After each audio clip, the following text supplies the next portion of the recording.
The wedding ring sat on the counter of the general store like a small accusation, gold catching the afternoon light, and Esther Baker's hands were already through the door before Martin Hudson even registered what he was seeing.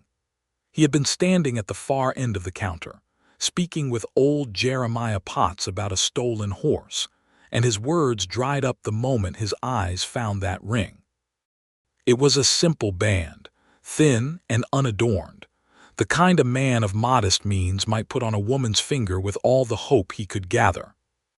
But it was sitting there on the worn wooden countertop, positioned with too much deliberateness to be accidental, and the woman who had been wearing it moments before was already gone, her dark green skirt disappearing through the doorway, her footsteps quick and certain on the boardwalk outside. Martin moved before he thought about it. That was his nature, the reason Calder's Creek had elected him sheriff 3 years running without a single opposing vote. He moved toward trouble instinctively, toward things that needed solving, toward broken things that deserved better. He picked up the ring. It was warm from her skin. He closed his hand around it and walked to the doorway and looked out at the main street of Calder's Creek, New Mexico Territory, in the spring of 1882, and he saw Esther Baker climbing up onto the seat of a wagon that was not her own, handling the reins herself with practiced ease, and he understood with sudden absolute certainty that she was leaving. Not just leaving the store, leaving everything. The betrayal she was committing, the secret she was carrying, the dark past she was running from, none of it was his business. She was married to Raymond Baker and had been for 2 years, and Raymond Baker was a respected man in this town, a cattleman with land and influence, and what happened inside a marriage was between a husband and his wife, not the province of a sheriff who had no more cause to interfere than the wind did. But Martin Hudson stood in that doorway with the ring pressing against his palm, warm and small and desperately lonely, and he could not make himself let her go without understanding why. He stepped off the boardwalk and walked after her wagon at a steady pace, not running, not making a scene, just walking the way he always walked, deliberate and unhurried, his badge catching the sunlight on his chest and his boots raising small puffs of dust with each step. He had been the one to quietly witness too many things in Calder's Creek. He had seen beneath the surface of this town's respectable face too many times. He knew what Raymond Baker was, even if he could not yet prove it, and the sight of this woman's wedding ring abandoned on a counter hit him somewhere deep and fundamental, somewhere that had nothing to do with law or order and everything to do with the truth he had been carrying alone for months. He needed to understand what had finally broken her, and if he was being honest with himself, which he always was, he needed to know she was going to be all right. Because Esther Baker was the only person in Calder's Creek who had ever asked him, in 18 months of daily greetings and small conversations across store counters and church steps, how he was doing, and actually waited for the answer. He reached the wagon just as she clicked the horses into motion. "Mrs. Baker," he said. She did not stop the horses, but she turned her face toward him and he saw that she had been crying. Not recently. Hours ago, maybe. Her eyes were dry now, arid and determined the way the desert got after a long rain, when all the water had been used up by the earth and there was nothing left but hard-packed ground that had survived. "Sheriff Hudson," she said, and her voice did not waver. "I think you should step back. I think you should let me return something to you first." He held up the ring. The horses slowed on their own, responding to the sudden stillness in her hands on the reins. She looked at the ring for a long moment.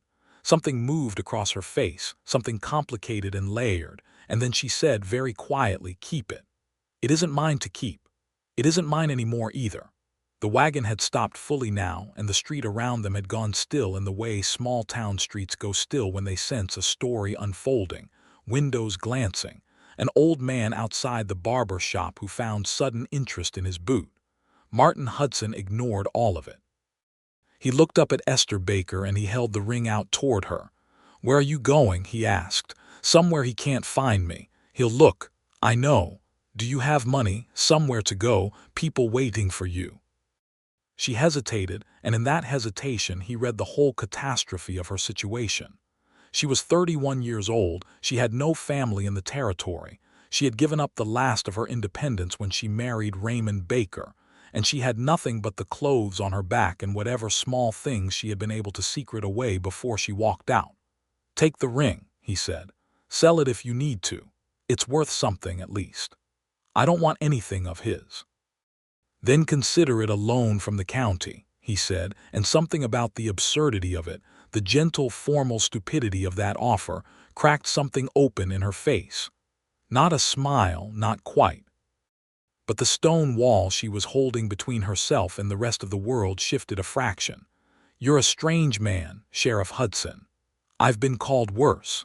She looked at him another moment, and then she looked at the ring in his outstretched hand, and then she looked down the long, dusty road that led out of Calder's Creek toward whatever she thought was waiting for her in the direction of Tucson. "I can't go back," she said. "He'll know I left and he'll be furious, and that's not the word for what he is when he's furious." Martin's jaw tightened almost imperceptibly. He had suspected. He had seen her once in November with bruising at her wrist that she covered quickly and explained away with a door frame, and he had filed it away in that part of himself where he kept all the things he could not yet act on, all the injustices that required patience and evidence and the right moment. "Then you won't go back," he said. "But you also won't go to Tucson alone with no money and no plan. That's not survival. That's a different kind of danger. What are you suggesting, Sheriff?" And that was the question that changed everything, though neither of them understood that yet. That was the moment, Martin realized later, when the story of his life and the story of hers stopped running in parallel and began running together, braided into something that neither of them could have mapped on any morning before this one. He was suggesting a great many things, but he was not yet ready to say all of them. "Come down from that wagon," he said. "Have a meal. Let me think." She studied him with eyes that were practiced at calculating trustworthiness, eyes that had learned through hard experience to distrust offers of help from powerful men. And he stood in the street and let her study him, because he understood that this moment required her decision, not his persuasion, and that the best thing he could do was simply remain still and be exactly what he was. After a long moment, Esther Baker tied off the reins and climbed down from that wagon, and Martin Hudson quietly put the wedding ring in his breast pocket because she still wouldn't take it, and they walked side by side down the main street of Calder's Creek toward the restaurant that Mrs. Calloway ran out of the back of her boarding house, and the story that would define the rest of their lives began. To understand how Esther Baker arrived at a place where she would set down her wedding ring and walk away from everything she had built, you have to go back to the beginning of it. You have to go back 3 years to the spring of 1879, when she first came to Calder's Creek from Missouri with her older brother Thomas, who had big plans for a hardware business, and the unfortunate habit of dying of cholera 3 months after arrival. Leaving his younger sister alone in a town she barely knew with a small inheritance that would not last more than a year. She had been 28 then, alone in the practical sense that the West defined loneliness, no family within 1,000 miles, no real friends yet rooted in this dry and demanding land. She had been a schoolteacher in Missouri, and she had tried to establish herself as one here. But the existing schoolteacher was a man named Horace Vane who had held the position for 20 years and had no intention of sharing it. And so she had taken work where she could find it, keeping books for the general store, taking in mending, tutoring the children of the wealthier families on Saturday mornings for a modest fee. Raymond Baker had come into her life at a moment of genuine vulnerability, and she had not recognized that, as the dark passed, she was trading one form of for another until it was too late. He was 43 to her 28, a gap she had persuaded herself was wisdom rather than imbalance.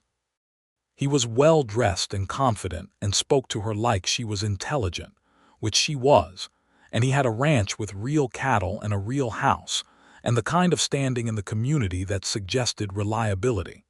He had courted her with a persistence that she had mistaken for devotion. She had married him in November of 1879 and understood her mistake by February of 1880. It was not a single dramatic revelation. The trap closed slowly, the way darkness gathers at the edges of the sky before you realize the whole horizon has gone. He was controlling first, then dismissive, then cruel with words, then, in moments of what he called frustration, cruel with his hands. He had a reputation in town for being a fair and measured man, because he saved his particular cruelties for the privacy of their house.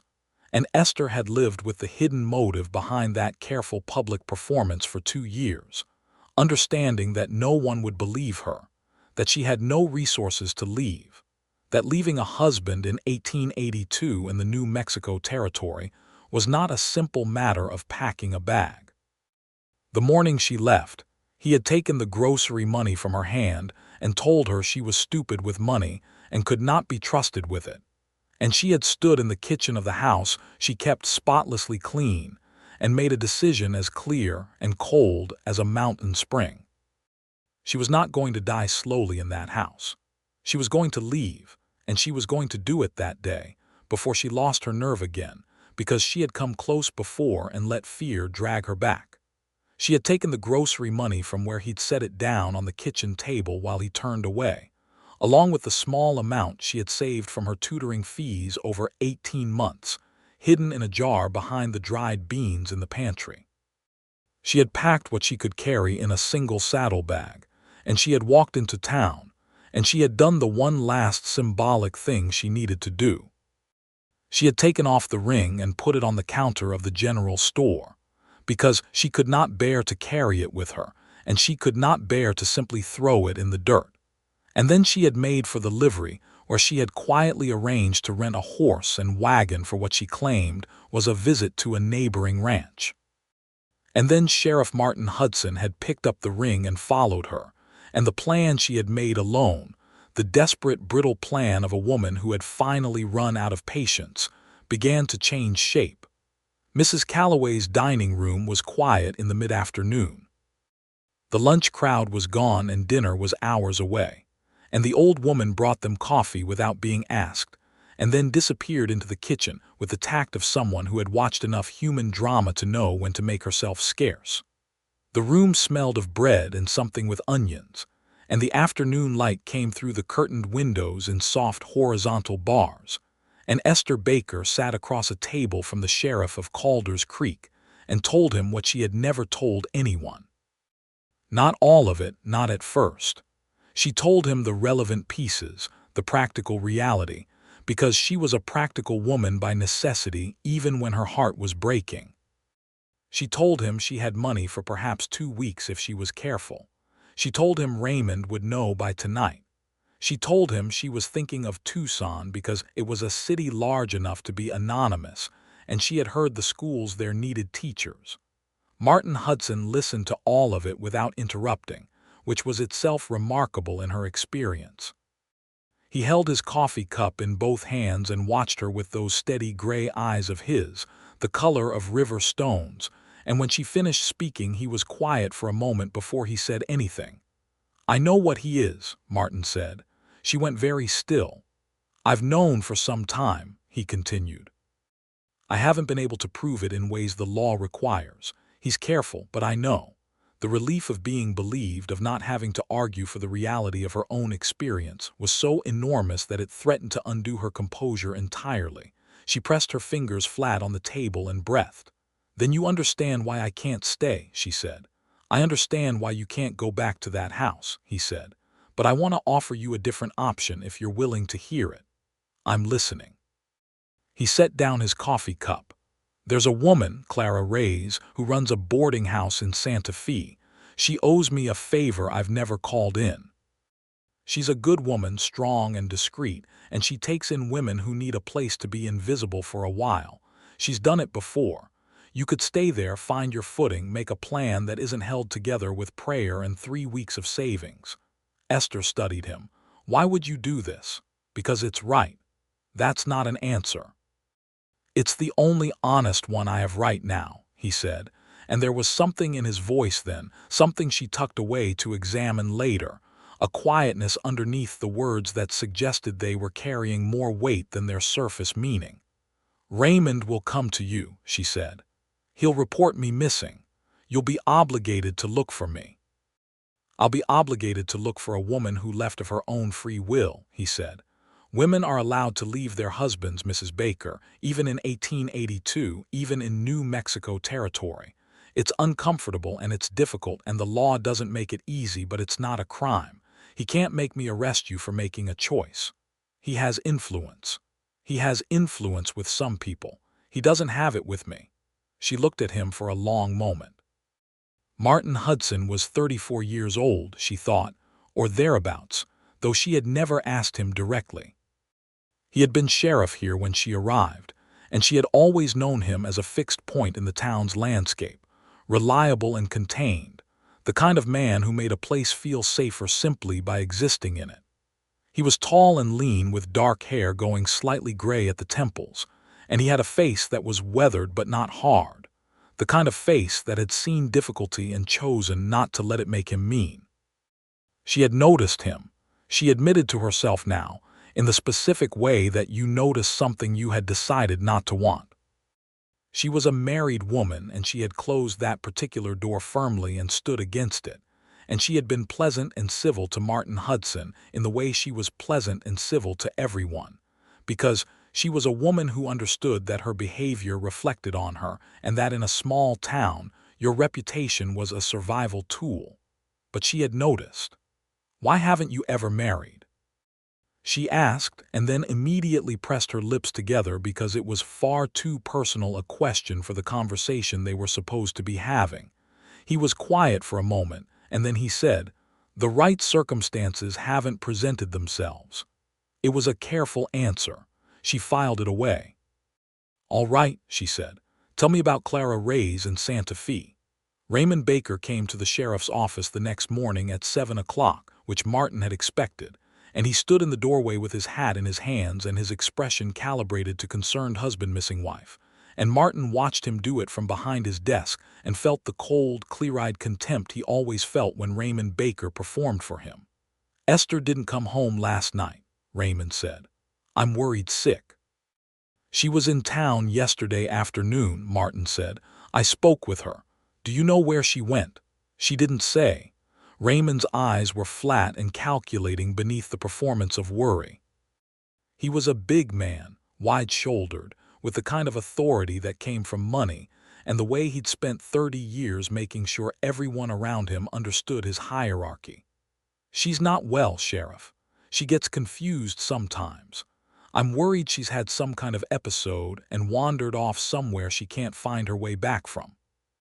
Martin had heard this kind of language before, this particular strategy of reframing a woman's rational choices as evidence of instability, and it made something very cold settle in his chest. "She seemed perfectly clear-headed to me," he said. "I'd like you to organize a search party for a grown woman who left of her own accord." Martin kept his voice professionally neutral. "I can make some inquiries, Raymond, but I'm not going to devote county resources to bringing a woman home who has chosen to be elsewhere." Something shifted in Raymond Baker's expression. The concerned husband mask slipped just fractionally, just enough for Martin to see what was underneath it. "You're saying she left me." "I'm saying she's an adult woman who made a choice, and that's not a law enforcement matter. She took money that belongs to me." "How much money?" Raymond hesitated. He couldn't claim a large sum without drawing questions about why his wife had it, and he couldn't claim a small sum without looking petty. "Enough that it's theft." "File a report," Martin said pleasantly. "I'll need the specific amount and evidence that the funds were yours and not household money she had a right to." Raymond Baker looked at him for a long moment.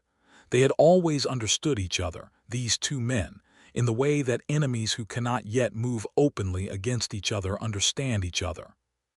There was a history between them that had nothing to do with Esther, a year-old conflict over grazing rights, and a piece of property that Martin had inherited from his uncle, land that Raymond had wanted and had not been able to obtain through any means, legal or otherwise. "I'll be watching this situation closely, Sheriff," Raymond said. "I would expect nothing less," Martin replied.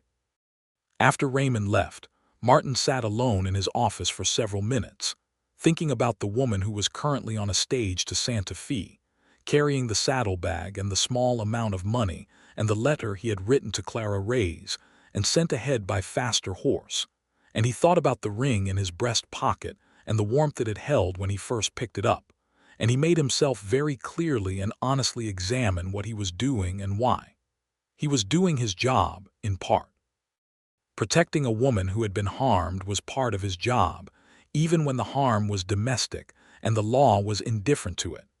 He was calling in a favor on her behalf, which was also something he would do for anyone in her situation.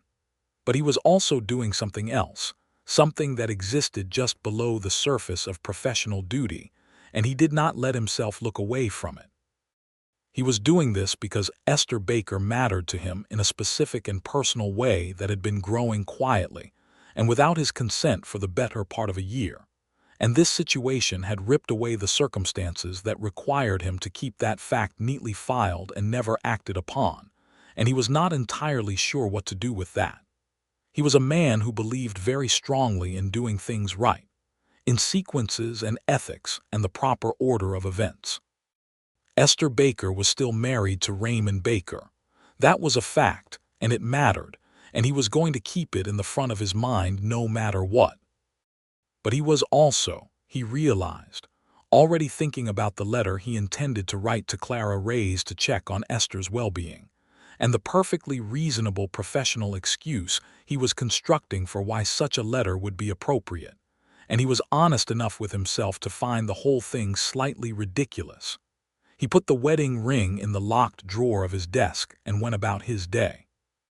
Esther arrived at Clara Reyes's boarding house in Santa Fe on a Tuesday evening in mid-April, dirty from travel and tired in the deep animal way of a person who has been running on fear and adrenaline for too long.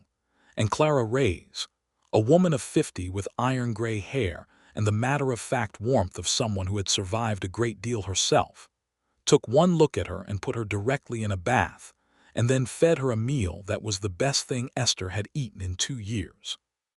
Clara read Martin's letter twice and folded it carefully and said, "Martin Hudson is one of the good ones. They're rare enough out here that I've learned to recognize them." "You've known him long?" Esther asked.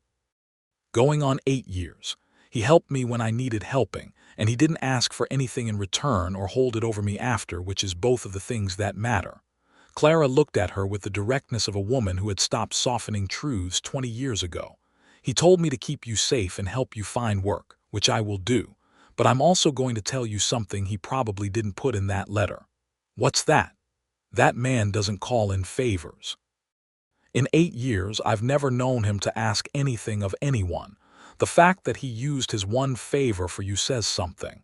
Esther looked down at her soup. "He was doing his duty." "If you need to believe that, I won't argue," Clara said, with the serene certainty of a woman who knew she was right. The weeks that followed were the first weeks of Esther's adult life that belonged entirely to herself. It was a disorienting feeling, freedom, when you had been without it long enough that you had forgotten what it felt like. She got up in the morning when she chose. She ate what she wanted. She walked down the street without calculating anyone's mood. She applied to 3 schools in Santa Fe and was hired by 2, and she chose the one whose students were the rougher sort, the children of working families and newcomers, because she was a woman who had always found more meaning in necessity than in comfort. She wrote to Martin Hudson 3 weeks after arriving.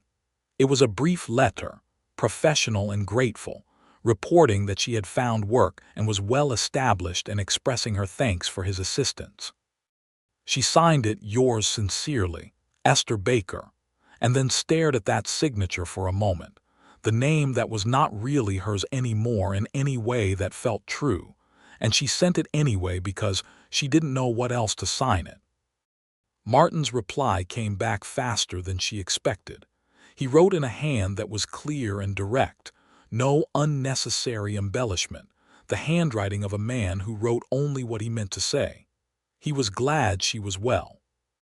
He had spoken with the county clerk about the legal procedure for dissolving her marriage, given the circumstances of Raymond Baker's conduct, and he included the name of a Santa Fe attorney named Howard Klein who handled such matters and had, in Martin's professional assessment, both competence and integrity. He noted that the process would take time and that Raymond Baker had not pursued the matter further in Calder's Creek, though he was watching. He signed it respectfully, Martin Hudson, Sheriff, Calder's Creek. She read it twice and then wrote back the same day, which surprised her.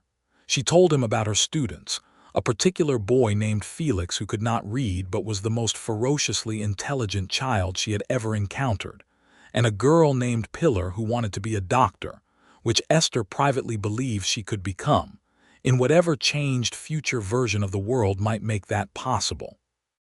She told him about the market near Clara's boarding house that sold green chili and ropes, and how she had slowly learned to appreciate it in a way her Missouri palate had initially resisted.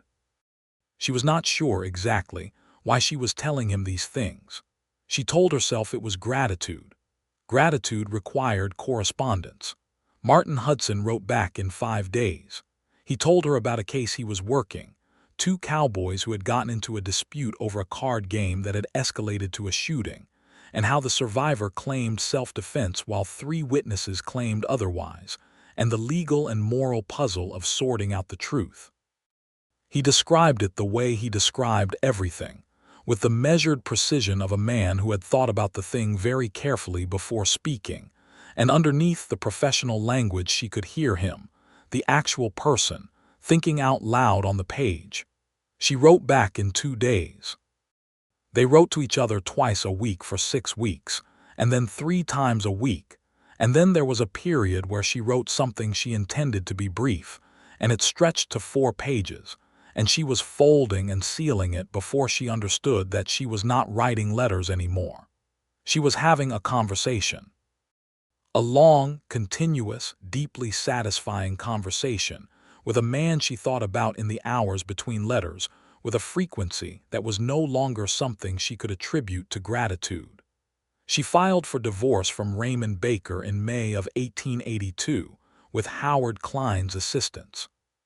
The grounds were desertion and cruelty, both of which were provable with testimony, and 1 medical record from a doctor in Calder's Creek, who had treated her for a bruised rib in September of 1881, and written it down with a quiet precision that suggested he knew exactly what had caused it.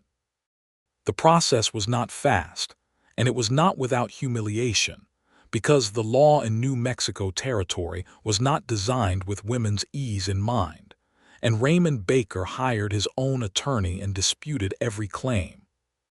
But Martin Hudson submitted a formal affidavit to the court in June, a 6-page document detailing specific incidents he had personally witnessed over 2 years: the bruising, a scene outside the hardware store, a Christmas night 2 years ago when he had been walking his regular patrol and had heard sounds from the Baker house that had no innocent explanation, and his professional assessment of Raymond Baker's character and conduct. It was careful and factual and devastating, and it was the kind of thing a man put his professional reputation behind, and Esther read a copy of it when Howard Klein showed it to her and had to sit quietly for several minutes before she could speak. She wrote Martin a letter that night that was perhaps the most honest thing she had ever written to another person, and in it she said, among other things, that she thought about him frequently and that she did not know what to do with that information given the current circumstances, but she felt it was important to be truthful. She almost didn't send it. She sent it. Martin's response came back in 3 days instead of 5, which she had begun to understand was his version of urgency. And he wrote with his characteristic directness that he had been thinking about her with a consistency that he suspected she should know about, and that he was a patient man by nature and by professional necessity, and that he intended to be very patient, and that he hoped she was sleeping better than she had been when she first arrived in Santa Fe. Because Clara had told him in her own separate letter that Esther had been waking at 4 in the morning most nights in those first weeks, and he had thought about that more than was probably his business. She read that letter standing in the middle of her room at Clara's boarding house, and something in her chest did something complicated and bright, and she put the letter down on the table and pressed her hands over her face and smiled, which was something she had been doing with increasing frequency lately, and which still surprised her every time it happened, the way a wildflower surprises you by growing out of cracked stone. The divorce was granted in September of 1882, 5 months after she had filed. It was not the fastest proceeding on record, but it was complete, and she was 31 years old and free in a way she had not been for 3 years, and she sat in Howard Klein's office on a Wednesday morning and accepted the documents with steady hands and walked out into the Santa Fe street and stood in the sunshine and breathed. She wrote to Martin Hudson that afternoon, and the letter said, simply, "It is done. I am thinking of what comes next." His letter arrived on a Saturday. It said, "I would like very much to come to Santa Fe if you would permit it, not on official business." She wrote back the same day, "I would permit it." Martin Hudson arrived in Santa Fe on the 14th of October, 1882, having arranged for his deputy, a solid young man named Cooper Ellis, to hold the office in his absence for 5 days. He had not been nervous about many things in his adult life, because nervousness required a gap between what you wanted and what you were doing about it, and he had generally kept those two things aligned. But standing on the platform of the Santa Fe station, watching the town around him and wondering which direction Clara Reyes's boarding house was, he felt something that was close enough to nervous that he acknowledged it as such and moved through it the way he moved through most difficult things, by walking forward. Clara's boarding house was on a side street off the plaza, and he found it without too much difficulty. He knocked, and Clara herself opened the door, and she looked at him with that expression she always wore when she was assessing whether someone had met the standard she had set for them. "She's in the garden," Clara said, and something in the economy of it, the complete absence of preamble, told him that Clara was satisfied. He walked through the house to the back garden, where a small walled yard caught the last of the afternoon sun, and Esther Baker was sitting on a stone bench with a book open on her lap that she was clearly not reading, because her eyes were on the gate in the wall through which he had just appeared, and she had been watching for him. She stood up. She was wearing a deep blue dress he had not seen before, and her brown hair was down, which he had never seen either, long and wavy past her shoulders, and she looked like herself in a way that he realized she had never quite managed to look in Calder's Creek, like a person who had been permitted to be exactly who they were without apology. "Sheriff Hudson," she said. "Martin," he said. "Just Martin, if you don't mind." "Martin," she said, and tried it like she was testing the weight of it. "You came a long way." "I had some time," he said, which was not true, but the truth, which was that he would have come considerably farther, did not feel appropriate to lead with when he was standing 20 feet away from her for the first time in 6 months. "How is Calder's Creek?" she asked. "Still standing. Cooper manages the office like it's his own. He's going to make a good sheriff someday, and I'll have to either promote him or lose him." He crossed the garden and stopped a reasonable distance from her, a distance that acknowledged what this was without demanding anything of it. "How are you, Esther?" The informality of her name in his voice, not Mrs. Baker, not the careful buffer of a title, made her press her lips together briefly. "I'm better than I've been in a very long time," she said honestly. "I like my students, I like Santa Fe. I've started sleeping properly again." She paused. "Clara told you I wasn't sleeping." "She did. I hope you don't mind." "I find I don't." She looked at him steadily. "I've thought about you a great deal." "I know, you told me." "I know I told you. I'm saying it out loud now in person, which is different." She had always been brave when it mattered, Esther Baker, even when courage cost her something. "I've also thought carefully about what I want, now that I'm in a position to want things again, and I want you to know that I have not arrived at any of my conclusions lightly." "What conclusions are those?" he asked, and his voice was very quiet and very careful, like a man walking on ice who knows exactly how much it will bear and is being respectful of the knowledge. "That the letters we've been writing to each other are the best conversations I've ever had." she said. "That I look for your handwriting on the envelope before I've even fully registered that there's mail. That when Clara told me you were coming, I changed my dress twice before deciding on this one, which I do not normally do." Something in his expression shifted, something that had been held carefully in place for the better part of 6 months, and he took a step toward her, a single deliberate step. "I have the ring," he said. She blinked at the abrupt change of subject. "My wedding ring. I've been carrying it since April." He reached into his breast pocket and held it out on his palm.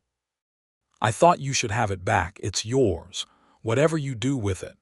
She looked at the ring for a moment, and then she looked at him, and then she did something completely unexpected.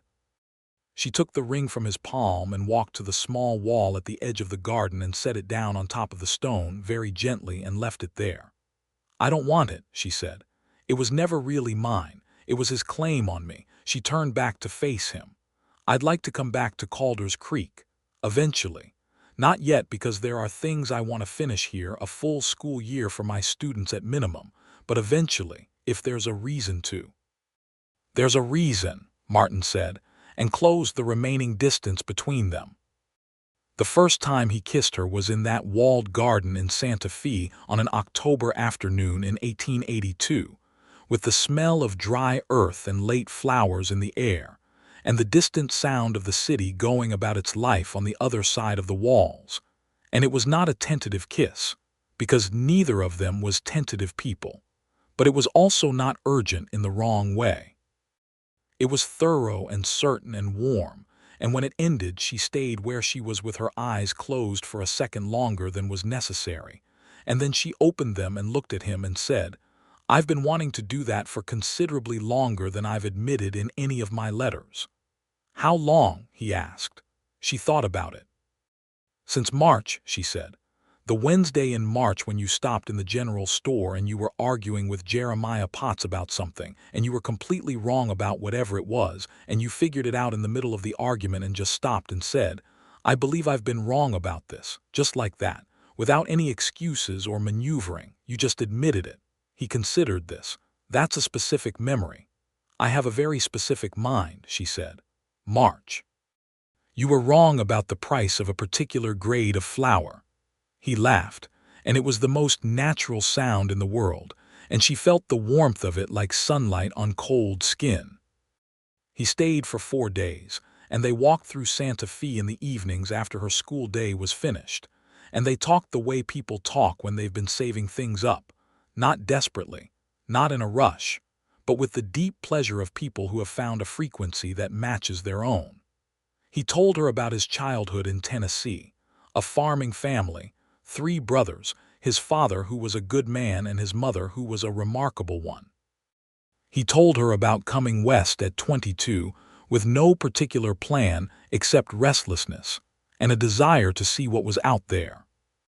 He told her about how he had ended up in Calder's Creek, filling in for a sheriff who'd been injured and staying, because the place needed him, and he'd discovered he liked being needed in that particular way. She told him about Missouri and teaching and her brother Thomas, who she still missed with a quiet, persistent ache, and about the specific texture of loneliness that comes from being in a bad marriage, the particular isolation of being surrounded by people who believe everything is fine while you are quietly drowning. She told him things she had not told anyone, not because she couldn't, but because there had been no one she trusted enough to receive them. On the last morning before he had to leave for Calder's Creek, they sat at Clara's kitchen table with coffee, and he said, "I'll come back in December if you'll have me." "Clara will have you," she said. "She already adores you, which is saying something because she is deeply selective about who she adores." "And you?" "Come in December," she said. "I'll be here." He came in December and again in February. The letters continued between visits, and they deepened in the way that letters between people who are falling in love deepen, accumulating shared references and private jokes, and an intimacy that is the specifically literary kind, the kind built from the careful consideration of what you choose to put down on paper when you know it will be read and kept. By February's visit, he brought up Calder's Creek in the specific way, the hypothetical-sounding questions that were not hypothetical, asking what she remembered of it, whether she thought she could be comfortable there again, how she felt about the prospect of seeing Raymond Baker on the street, because Raymond Baker was not in jail, which galled Martin daily, though he was watching the man and believed the opportunity to formally charge him with something would come. "I'm not afraid of him," Esther said, and it was true. She had rebuilt herself in Santa Fe with the careful deliberateness of someone who understands that the self is not fixed but made, assembled daily from choices, and she was not the same person who had set a ring on a counter and run. She was the person who had run and rested and found her footing and chosen to stand upright, and that was a fundamentally different thing. "I know you're not," Martin said. "I just wanted to hear you say it." "Are you asking me to come back to Calder's Creek, Martin?" "I'm asking you to consider it," he said. "In the fall, when your school year is done, I'm asking you to consider coming back and having a reason to stay." She looked at him across Clara's kitchen table, this man she had been falling in love with slowly and then all at once, the way you lose your balance sometimes, gradually and then suddenly. "Are you making a formal proposal, Sheriff Hudson?" "I'm making a preparatory statement," he said, with a seriousness that was simultaneously completely genuine and slightly ridiculous, and she loved both things about it. "The proposal will be more formal. Will there be flour involved?" "Only if the price is right." She laughed and reached across the table and took his hand, which she had not done before, and the feeling of his hand closing around hers was the feeling of something that had been loose and uncertain finally finding the place where it was supposed to sit. She came back to Calder's Creek in September of 1883. She came back on the stage, traveling light, with 2 trunks that held everything that mattered to her now, and Martin Hudson was waiting at the stage stop with a seriousness of purpose that made the station agent later remark to his wife that he had never seen the sheriff look quite like that. The town watched. Small towns always did. There was talk. There had been talk for months, the way there is always talk when a woman comes back to the place she ran away from, carrying different circumstances than the one she'd left with. Some of it was kind and some of it was not, and Esther Baker had long since learned to let the unkind variety pass through her like wind through tall grass, bending temporarily and then standing straight again. Raymond Baker saw her on her 3rd day back.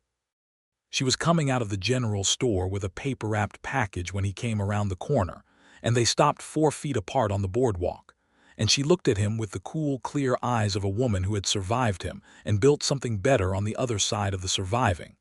He looked older, harder in the face. She noticed that and felt nothing particular about it, no fear, no lingering attachment, no satisfaction either, just the simple observation of changed circumstance. "Esther," he said. "Raymond," she said, and walked past him. She described it to Martin that evening in the parlor of the house he had arranged for her to rent from the widow Pearson, 2 blocks from the main street, with a small garden in the back that she was already planning, and Martin listened with his arms resting on his knees and his gray eyes tracking her face with the careful attention he gave to everything. "That's all," he said. "You just walked past." There wasn't anything else to say. "Good," he said, and the simplicity of it, the complete adequacy of that single word, was exactly what she needed. The formal proposal came on a Saturday evening in late September. Martin had arranged a dinner at Mrs. Calloway's, just the 2 of them, in the small private room at the back that she kept for occasions, and the food was good and the candles were lit, and the conversation was the conversation they always had, easy and specific and full, and at the end of it he reached into his jacket pocket and took out a small box and set it on the table between them. "I don't want to give you a ring without saying the words first," he said, "because I want the words to be the main thing." "All right," she said, and her voice was entirely steady. "I love you," he said, and the directness of it, without preamble or poetic wrapping, was somehow more devastating than anything elaborate would have been. "I have loved you in the specific way I love things for a long time now, which means carefully and entirely and without any intention of stopping. I want to build a life with you. I want to be the man who gets to know what you're thinking at breakfast and what you're reading on Sunday afternoons and what makes you frustrated and what makes you laugh. I want all of it, the ordinary daily accumulation of it. That is what I am asking for." She reached across the table and opened the box herself. Inside was a ring, but not the one she would have expected. Not gold, not a traditional band. It was silver with a small turquoise stone, the kind of thing that was native to this land, specific to New Mexico, both beautiful and plain-spoken. "You had this made," she said, "by a Navajo silversmith named Thomas Begay who makes things in Albuquerque. I described what I wanted and he made it, and it is entirely unlike anything you have ever worn before." She pressed her fingers over her mouth for a moment and then removed them. "Yes," she said, "to all of it, all the words you said, yes." He put the ring on her finger himself, and it fit, because he had thought to ask Clara Reyes about the size, which was exactly the kind of considered preparation that was entirely him, and she looked at it on her hand, and it was nothing like the ring she had left on a counter in April of 1882. It was nothing like anything that had come before it. It was entirely new. They married in March of 1884, in a small ceremony in the church on the eastern side of town, with Clara Reyes present, having traveled from Santa Fe for the occasion, and Cooper Ellis serving as witness, and half the town of Calder's Creek filing in because Martin Hudson had been their sheriff for 6 years, and they would have shown up for him whether he invited them or not. Mrs. Calloway cried, which surprised everyone including herself. The Reverend Peterson, who was a small round man with a tendency toward lengthy sermons, had been specifically requested by Martin to keep the ceremony brief, and he did, looking rather pained about it, and the vows they exchanged were the traditional ones. But when Martin said, "I will," his gray eyes were entirely focused on her face with an attention so complete that several women in the pews felt it as a kind of warmth from across the room. Afterward, in the reception that Mrs. Calloway organized in the restaurant, there was dancing. Not formal dancing, but the fiddle and stomp variety that Calder's Creek did on any occasion that warranted it. And Martin Hudson, who Esther had not known could dance, turned out to dance the way he did everything else, with quiet competence and complete dedication to the person in front of him. And she spent a large portion of the evening with her hand in his, and her face tipped up toward his, and the feeling in her chest that was so large and warm and persistent that she had simply decided to stop being surprised by it and live inside it instead. The spring after their wedding, Esther went back to teaching. The school in Calder's Creek had a position available, Horace Vane having finally retired to his daughter's house in Albuquerque, and she took it without hesitation, and the children of the town found in her a teacher who was both demanding and deeply invested, who believed that intelligence was not confined by circumstance and who acted accordingly. Martin came by the school sometimes in the late afternoon when his rounds brought him near, and he would lean in the doorway for a moment and watch her with her students, and she would feel his presence from across the room the way you feel the warmth of a fire before you've turned to face it, and when she looked up, they would exchange a look that contained a full conversation in its brevity. Raymond Baker left Calder's Creek in the summer of 1884. The circumstances were not entirely natural. Martin had finally gathered sufficient evidence, with the testimony of 2 of Baker's former ranch hands and the medical record from the doctor, to charge him with assault under the territorial statute, and Baker's attorney had apparently advised him that leaving the territory quietly was preferable to facing the case that Martin Hudson had assembled with 2 years of methodical patience. Esther was not sorry to see him go, and she was not sorry that he left under the specific cloud that he deserved. She felt, if anything, a final and complete unclenching of something she had been holding tightly for a very long time. She told Martin that evening, sitting on the porch of their house, which was the house she had rented from Widow Pearson, and then, as things became permanent, purchased with the combined resources of both of them and some improvements Martin had made in careful weekends over the previous months. They sat on the porch and watched the desert sky do its spectacular end-of-day performance. The colors that seemed impossible but were simply the specific truth of this particular part of the world. "He's gone," she said. "He is. Do you feel satisfied?" Martin thought about it in his characteristic way, actually thinking rather than immediately answering. "I feel correct," he said finally. "Like a thing that was crooked has been made straight." She leaned against his shoulder. "I feel free," she said, "which I have felt for some time now, but this feels like the final lock coming off." His arm came around her, and they sat in the cooling evening air, and the stars came out over Calder's Creek one by one the way they always did, extravagant and unashamed, and neither of them felt the need to say anything more because they were people who had learned to let silence be comfortable and full. Their first child was born in January of 1885, a boy they named Thomas James Hudson, Thomas for Esther's brother and James for Martin's father, and he arrived in the cold of a January night with Dr. Carver in attendance and Clara Reyes, who had come again from Santa Fe, this time indefinitely, because she was 60 years old and tired of running a boarding house, and had decided that being in proximity to this particular family suited her better. She had taken a room at Mrs. Calloway's and made herself indispensable to the town within 3 weeks in the way of a person who has a great deal of competence and is not shy about deploying it. Thomas Hudson was a large baby with an impressive opinion of himself, communicated entirely through volume, and he had his father's gray eyes and his mother's determined chin, and both his parents' complete and somewhat overwhelmed devotion.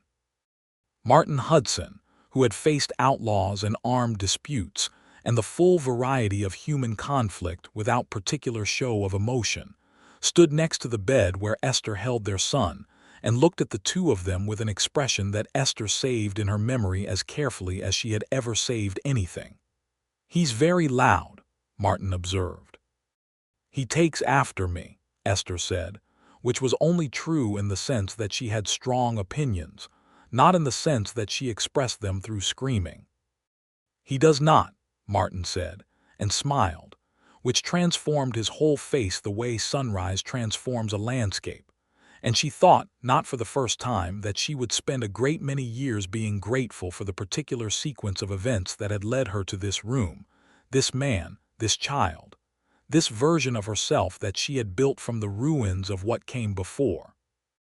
The years that followed were not without difficulty, because years never are, and the West in the 1880s was a specific kind of difficult, unpredictable and demanding, and not particularly concerned with anyone's plans.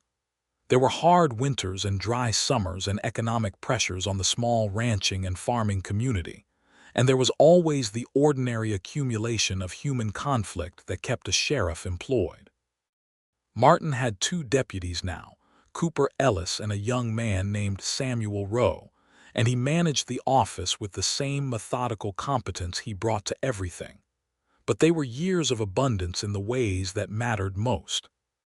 Thomas learned to walk at 9 months, which was early and which caused general anxiety because a Hudson who was walking was a Hudson who was getting into things, and this proved prophetic. He was a bold and curious child with his parents' combined intelligence applied to a scale of mischief that kept Calder's Creek richly entertained. Clara Reyes, firmly established in her Mrs. Calloway's room, became the town's unofficial grandmother, dispensing advice and practical assistance with equal generosity, and she had a particular bond with Thomas that Martin watched with the private warmth of a man who knows when something good is happening in front of him. In the spring of 1887, their second child arrived. This time it was a girl, whom they named Margaret Clara Hudson, the second name for reasons that made Clara Reyes press her fingers to her lips and look at the ceiling for a long moment before composing herself. Margaret was quieter than Thomas by nature, watchful and precise, and she had her mother's brown hair and her father's steady gaze, and from the time she was very small she demonstrated a particular interest in solving problems, in understanding how things worked and why. Esther taught school and came home to a house that smelled of supper and children, and the particular domestic warmth of a life being fully lived. Martin came home from his rounds and hung his hat on the peg by the door and was fully present, the way he was fully present in everything, with his complete attention available and unguarded. They argued sometimes, because they were two people with strong ideas and the habit of expressing them, and the arguments were honest and occasionally heated, and always resolved without the particular cruelties that break things permanently, because they were both people who had seen what cruelty cost and had made a different choice. On the evenings when the children were asleep and the house was quiet, they sat on the porch or at the kitchen table and talked the way they had always talked, with the same quality of attention and pleasure that had characterized their letters, the conversation of two people who find each other genuinely interesting and who have not become complacent about it. "Do you remember the day I left?" Esther asked one evening. They were sitting on the porch and Thomas was 4 and Margaret was 1, and the desert night was the deep blue of its best summer self, warm and full of cricket sound. "The ring on the counter. I remember every detail of it," Martin said. "What did you think?" "When you saw it," he was quiet for a moment looking out at the dark garden. "I thought something was very wrong," he said. "I thought a woman who had been very wrong for a long time had just made a decision that was finally right, and I thought I needed to make sure she was able to carry it out. That's all." He turned his head to look at her. "That is not all," he said. "I also thought that I had been watching you exist in the wrong life for a year, and that if you were walking out of it, the least wrong thing I could do was make sure you had somewhere to walk to. You cared about me then. I cared about you long before then," he said. "I just had very good reasons not to act on it." She leaned into him the way she had learned to lean, completely, without the braced expectation of being rebuffed or punished for taking up space. He put his arm around her and she felt the solidity of him, the reliable warmth of a person who had never once, in all the years since, given her reason to brace. "The ring is still on that wall in Clara's garden," she said. "She told me she's never moved it." "I know, she told me the same thing. She seems to find it significant. Don't you?" "I find the ring in my pocket more significant," he said. "The one I put back. The one I carried for 6 months before I had any right to." She tilted her head up and looked at him. "You kept it in your breast pocket. Next to my heart," he said, and then added with the slight self-aware humor that she loved, which sounds considerably more deliberate in retrospect than it was at the time. "I think it was exactly as deliberate as it sounds," she said. "I think you might be right."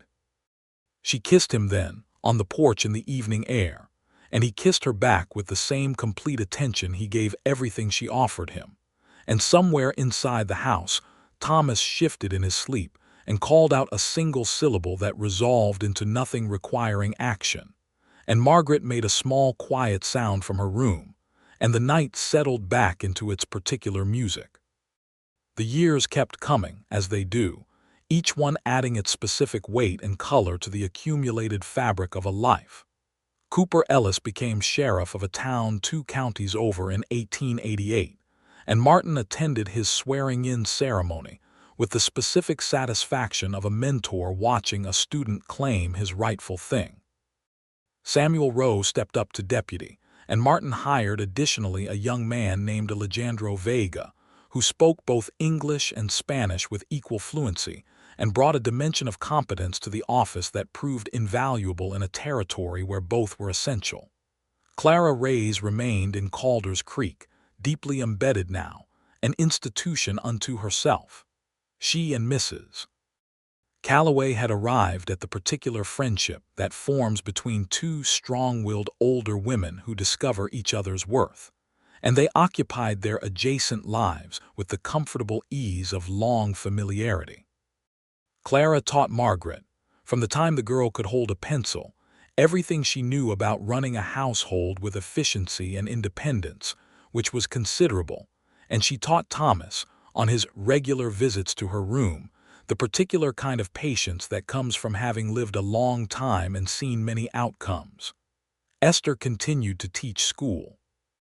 She was known in Calder's Creek, by 1889, as the best teacher the town had ever had, which was a reputation she had built through 7 years of showing up completely and knowing her students with the specific kind of attention that made them feel worth knowing. She had the children of people who had known her in her other life, her Baker life, and she treated those children with the same exactness and warmth she gave all the others, because children were not responsible for the circumstances of their parents, and that was a principle she would not compromise. In the summer of 1889, when Thomas was 4 and Margaret was 2, Esther understood that she was expecting a third child. She told Martin on a Tuesday evening, sitting across the kitchen table from him with the lamp between them throwing the warm domestic light that always made the kitchen feel like the center of the world. He looked at her for a moment and then he smiled, that slow, full smile that she had learned to wait for and was never tired of receiving, and said, "Good." "Just good," she said. "Wonderful," he corrected. "Are you well?" "Better than the first time, which was better than the second." "I seem to be improving with practice." "You improve with practice at everything," he said, which was a compliment delivered so matter-of-factly that it took her a second to fully receive it, which also was characteristic of him. The third child was born in February of 1890, another boy, whom they named Henry after no one in particular, but because the name fit him. And Henry Hudson proved from the beginning to be the kind of person who simply suited his own name, solid and cheerful and determined in the specifically Henry way. He had red-brown hair that neither parent could fully account for, which was a thing that caused Martin to look at old family photographs with a sudden interest in genealogy, eventually tracing it to a grandmother on his mother's side. Thomas, at 5, greeted his baby brother with the magnanimous condescension of an eldest child who has graciously decided to allow another person to exist in his family. Margaret, at 3, was immediately more interested in Henry than in any toy she had previously encountered, which turned out to be predictive of a lifelong tendency toward caring for people. The house was full and loud and specific in the way of houses where real life is happening, where the floors are not quite as clean as they might be, and the table has a scratch on one end from when Thomas experimented with a kitchen knife at age 4, and the curtains in the parlor are the ones Esther chose because she genuinely liked them rather than because a husband dictated them. And all of it, every imperfect particular of it, was something she sometimes stood still in the middle of and felt with a completeness that took her breath away. Martin, for his part, came home every evening to this life and entered it fully, leaving whatever the day had brought at the door the way a good man leaves professional weight at the threshold of his family. He was present with his children in the specific way that children feel as opposed to merely witnessing, getting on the floor with them, answering their questions with actual answers, reading to them at night with a consistency that became ritual and therefore sacred. He told Esther once, on a night when they were talking past midnight the way they sometimes did, when the house was quiet and the conversation was the kind that only happens in the middle of the night, that he had not known before her what he was building toward. He had done his work and done it well and lived with a kind of patient waiting that he could not have named until it ended. "What did it feel like?" she asked. "The waiting." "Like a room with furniture covered in cloth," he said. "Everything present but nothing in use." She thought about that for a long time. "I want to tell you something I've never said precisely." "Tell me." "The ring," she said. "The day you came after me and held it out and I said I didn't want it, I expected you to argue. I expected you to tell me to go back, to be reasonable, to consider my options. Every man I had known in my life up to that point would have done some version of that." "I know," he said. "You didn't." "No. That was the first moment," she said. "The first moment I understood that you were something different. Not the wedding ring, not the following me out to the wagon. The moment you put it in your pocket and said you'd hold it and then told me to come have a meal. Like the ring could wait. Like I mattered more than the ring." He was quiet for a moment. "You mattered considerably more than the ring." "I know that now," she said. "I didn't know it then. I hadn't had enough experience of being mattered.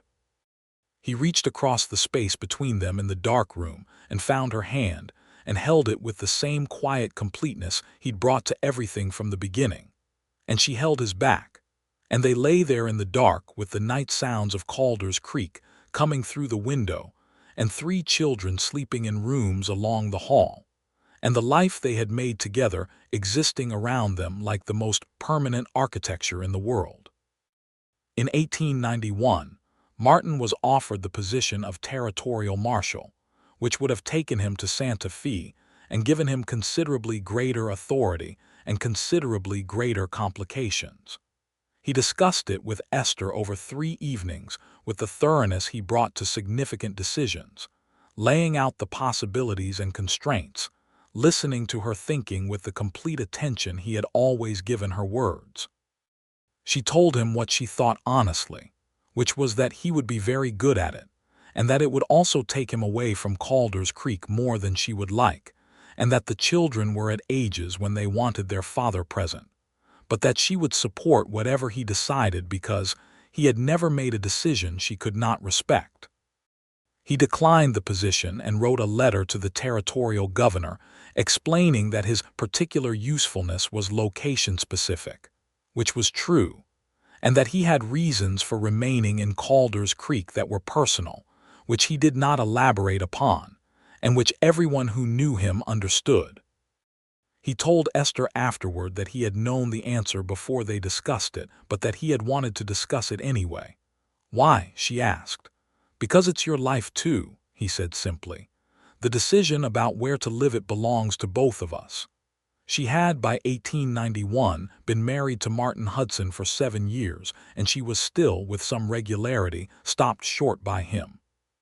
By the unguarded quality of his decency, the way it operated without performance, without expectation of credit, without the calculation that she had once been so practiced at watching for.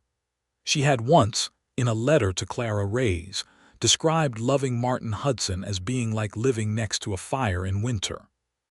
You forgot, sometimes in the warmth of daily routine, to consciously appreciate it. And then there would be a moment, some unremarkable Tuesday, some ordinary thing he said or did, and you would feel the heat of it as fresh as the first time, and understand what it meant to have warmth that you could rely on absolutely. By the summer of 1892, Thomas was 7 and in Esther's school, which presented its own particular dynamic, since Thomas Hudson was simultaneously one of her most gifted students and the most committed boundary tester the school had ever produced. She was meticulously fair with him, which he respected even when he was annoyed by it, and Martin, when appeals were made to him about homework requirements and the fundamental injustice of being kept after school, was entirely unsympathetic. "Your mother is the teacher," he told Thomas on one memorable occasion. "Her classroom, her rules. In this family we respect people's professional domains." Thomas, who was 7 and not without resources, said, "But she's also my mother." "She is," Martin agreed, "which means she's working twice as hard as anyone else in that school to make sure you don't get advantages you didn't earn, and the least you can do is not give her reasons to." Thomas had looked at his father for a moment with the evaluating expression that was pure Esther and then gone upstairs and done his homework.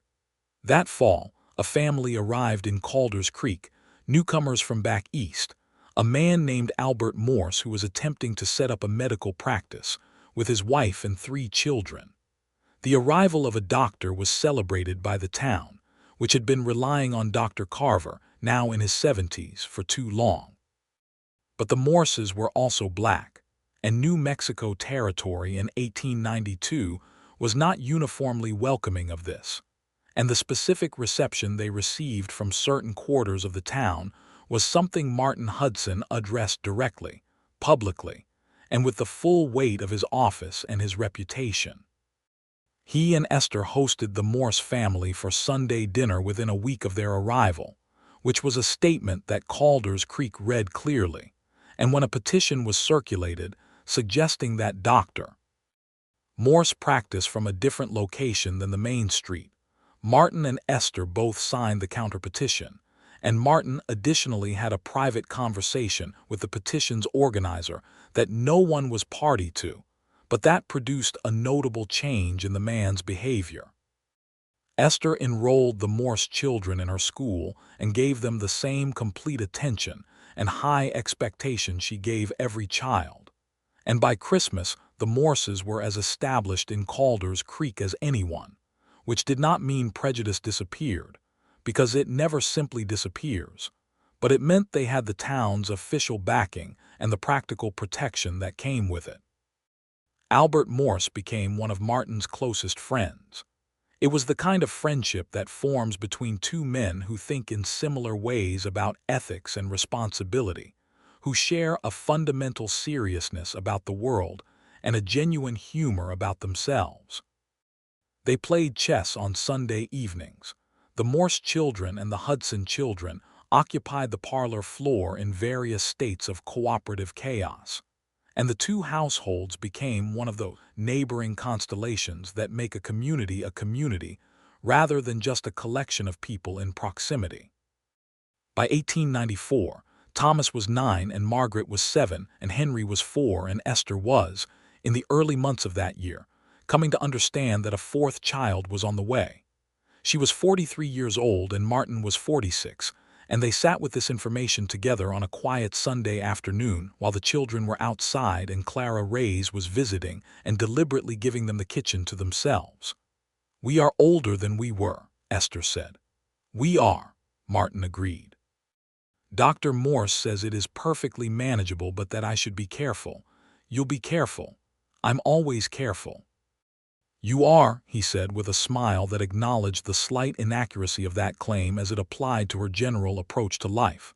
"How do you feel about it?" she asked. He thought about it with his characteristic honesty. "I feel grateful," he said. "Every time it seems an extraordinary thing that there keeps being more." She took his hand. "It does seem extraordinary," she said, "given where we started, given where they started." She thought about that sometimes, the chain of circumstances that had to occur in a specific sequence for them to arrive here. The ring on the counter, the warmth of it in his hand. The 5-day visit to Santa Fe and a letter and a walled garden, and a ring left on a stone wall that Clara still hadn't moved. The slow accumulation of letters and the conversation that had never really stopped. The ring he had made for her at a jeweler in Albuquerque, silver and turquoise, specific to this place. She still wore it every day. It had a slight patina now, worn smooth in places by 15 years of daily life, and she thought it more beautiful for that. The fourth child was born in October of 1894, another girl, and they named her Ruth, which was Esther's mother's name, a woman long dead whom Esther remembered with the kind of clear-eyed love that survives time and distance intact. Ruth was a small and solemn baby who looked at the world with enormous dark eyes and the expression of someone who had considerable thoughts about it. She was, from the beginning, her father's daughter in temperament, which meant quiet and patient and observant, and the combination of Esther's intelligence and Martin's steadiness in this small new person was something they both noted with the particular wonder that does not diminish with repetition. Thomas, at 9, greeted this fourth sibling with the philosophical resignation of the eldest, having by now learned that siblings were simply a feature of his family landscape. Margaret, at 7, immediately appointed herself Ruth's primary guardian, which she pursued with a thoroughness that required occasional parental mediation. Henry, at 4, was interested in Ruth for approximately 3 days before returning to his primary occupation of being Henry, which was extensive. Clara Reyes held Ruth on the day of her birth and looked at her with the expression of a woman who has lived long enough to understand when she is witnessing something that matters, and she said nothing, because it was a moment that did not need words, and she was a woman who understood the precise value of silence.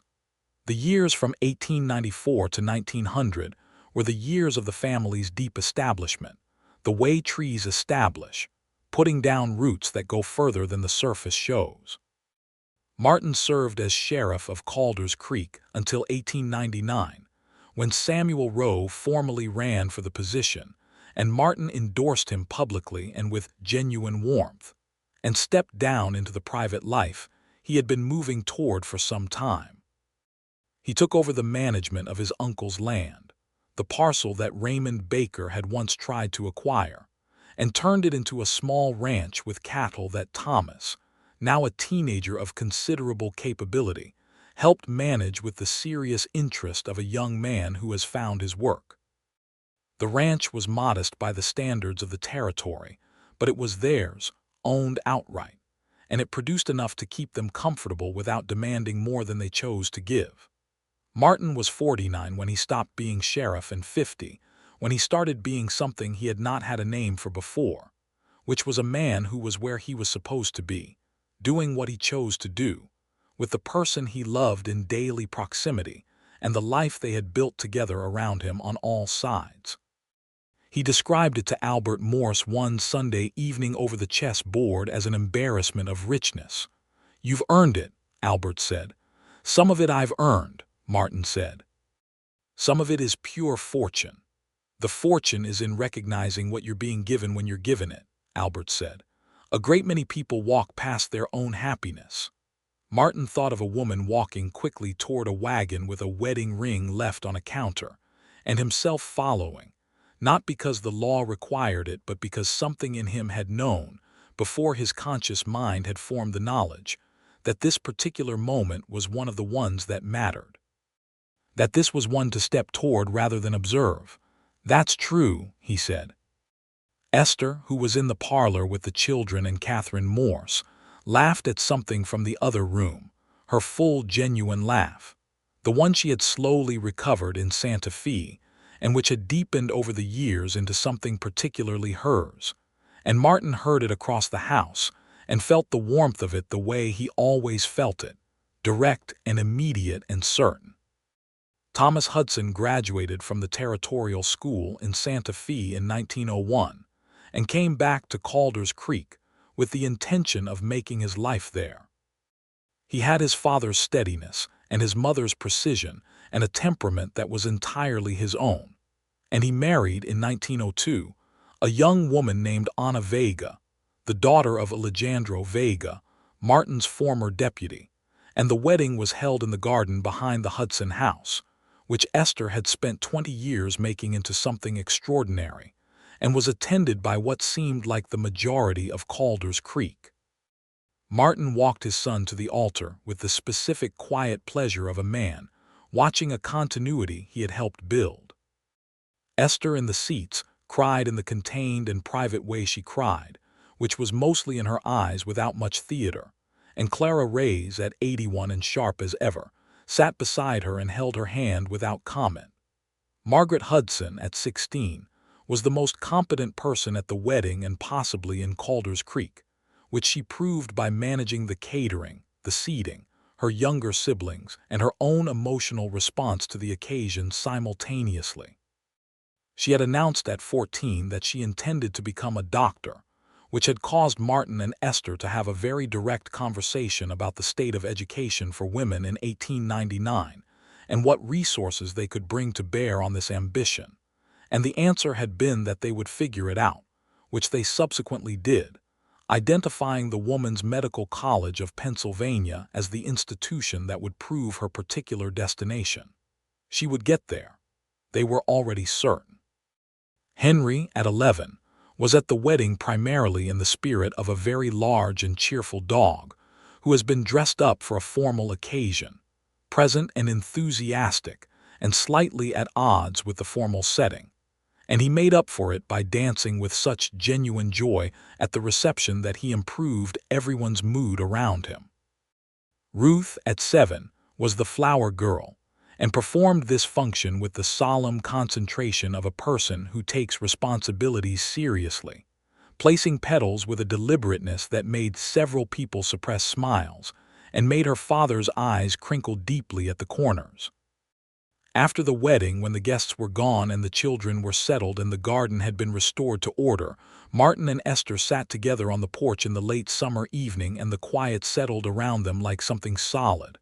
"Thomas is married," Esther said. "He is." "How is that possible?" "Time," Martin said. its tendency to move forward. She leaned against him. He was 54 now and she was 52, and the gray in his hair was complete and she had threads of it through her brown, and neither of them were the people who had faced each other across a dusty street in April of 1882, or rather they were, foundationally, but built upon, added to. The ring was more worn than it had been, the house more settled, the garden deeper rooted, the life more layered. "I want to tell you something," she said. "Tell me." "I was thinking at the wedding about the day I left. I do think about it sometimes." She paused. "I was thinking about what would have happened if you had not followed me." "I was always going to follow you," he said. "I know that now, but I didn't know it then. I thought I was going to Tucson alone. I thought that was the whole of it." She was quiet for a moment. "And then you came, and you held out the ring, and I said keep it, and you said it wasn't yours to keep. And you said it wasn't yours anymore either. And then you put it in your pocket and said come have a meal." She felt the old warmth of that memory which had not dimmed in 20 years. "You put it in your pocket and you waited. I carried it for 6 months." "You carried it for 6 months," she agreed. "And then you gave it back to me in Santa Fe and I put it on a garden wall and left it there. And Clara has never moved it. She called it," Esther said, "a monument to the right decision being made slowly." Martin was quiet for a moment. "She's not wrong. She never is." Esther looked out at the garden she had made from nothing, the flowers that came back every year without being asked, the tree at the far end that Thomas had helped plant when he was 7 and which now was large enough to cast real shade. "I am so glad I left the ring on that counter," she said. "I am so glad you picked it up." "I'm glad I picked it up too," he said, "and I'm glad you put it back." He looked at her. "I always meant to give it back to you." "I know," she said. "That's exactly the thing." She turned her face toward him, and he looked at her in the evening light. This woman who had been the great specific fact of his life for 20 years, who had walked out of a bad situation and into her own life and then, carefully and with full intention, into his. And he thought that there was not a version of the world in which he could have stood in that doorway in April of 1882 and watched her go without following. And that whatever instinct had moved his feet out of the door and into the street, and after her wagon, was the truest instinct he had ever acted on. He kissed her on the porch in the summer evening, and she kissed him back, and the garden was full of the sounds of a summer night, and the house behind them held the warm evidence of the life they had made, and somewhere down the street a fiddle was playing a song that neither of them could name but both of them recognized as something celebratory. And it seemed, as it often did in these moments of fullness and completeness, that the world was entirely sufficient. Clara Reyes lived to be 89 years old, and she died in the spring of 1903, in her room at Mrs. Calloway's, with Esther holding her hand and Martin standing at the door. She had been failing since Christmas, and she met the failing with the same matter-of-fact dignity she had brought to everything, giving instructions about her possessions and her correspondence and expressing, on the last day, a satisfaction with her life that was so complete it was almost visible. She told Esther that the garden wall in Santa Fe still had the ring on it. She had confirmed this on her last visit, and that she had always considered this one of the more perfect things she had witnessed. They buried her in the Calder's Creek Cemetery, next to a plot of ground that had been set aside with the same informal communal agreement that resolved many things in small towns, and a great many people came to the burial, people who had needed her and been helped by her over the 22 years she had lived in the town. And Martin stood by Esther the whole time with his hand on the small of her back in the way he had stood beside her through difficult things for 21 years. Steady and present and entirely there. The loss of Clara sat with Esther for a long time, the way the loss of people who have been essential to you sits, not diminishing exactly but integrating, becoming part of the fabric of who you are rather than a wound in it. She thought about Clara often in the years after, and talked about her with her children. And Margaret, who was in Pennsylvania studying medicine by 1903, wrote in her letters that she thought about Clara constantly, that Clara's particular brand of competent warmth was one of the models she was carrying forward. Thomas and Anna's first child was born in 1903, a son named Martin, which caused the elder Martin Hudson to look at his son with an expression he had to look away from quickly, and Thomas pretended not to notice, and Esther did not pretend anything, but simply put her hand over Martin's for a moment in the particular way that needed no interpretation. Henry, now 13, was developing into the kind of person who made friends immediately and kept them permanently, the human equivalent of a warm and well-lit room, and he was already, by 1903, expressing an interest in following his father into law, which Martin received with the measured encouragement of a man who understood both the satisfactions and costs of such a life. Ruth, at 9, was reading everything she could find in 2 languages, having discovered Spanish from Alejandro Vega and absorbed it with the thoroughness that characterized everything she did. She would go on to do extraordinary things with language and translation, in ways that could not be predicted in 1903, but which were already prefigured in the small girl who sat at the kitchen table with 2 books open at once and annotated the margins in handwriting that was neater than most adults. Martin Hudson, at 56, sat on his porch on a December evening in 1903 and looked out at Calder's Creek, the town he had kept for 20 years, and thought about the word that had accumulated in him over time for what his life had been. The word was fortunate. But underneath that word, in the same way that things have foundations under their visible structure, was another word, which was chosen. He had chosen, at every significant moment, to step toward the thing that was right rather than the thing that was safe or easy or convenient. He had chosen to follow a woman out into a dusty street and ask if she needed help. He had chosen to call in the one favor he had in a town he'd never used it in. He had chosen to write the first letter and the second and the 30th. He had chosen to come to Santa Fe. He had chosen to make a ring that was specific to a place and a time rather than generic to a tradition. He had chosen, on the greatest Wednesday of his life, to say the words "I love you" without decoration and mean them without reservation. You could call all of that fortune, but you could also call it will. The will to be, at the critical moments, the person who moves toward rather than away. Esther came out onto the porch and sat beside him, carrying 2 cups of coffee in the way she had been carrying coffee to him for 19 years, and the warmth of the cup in his hands was familiar and new at the same time, the way warmth always feels when you are paying attention to it. "Ruth has found a book in Spanish about the constellations," Esther said. "She's been outside for an hour identifying them. Henry went out to look and she's been explaining them to him for the past 20 minutes. He doesn't understand half of it, but he's listening as though he does." "That's Henry," Martin said. "That's Henry," she agreed.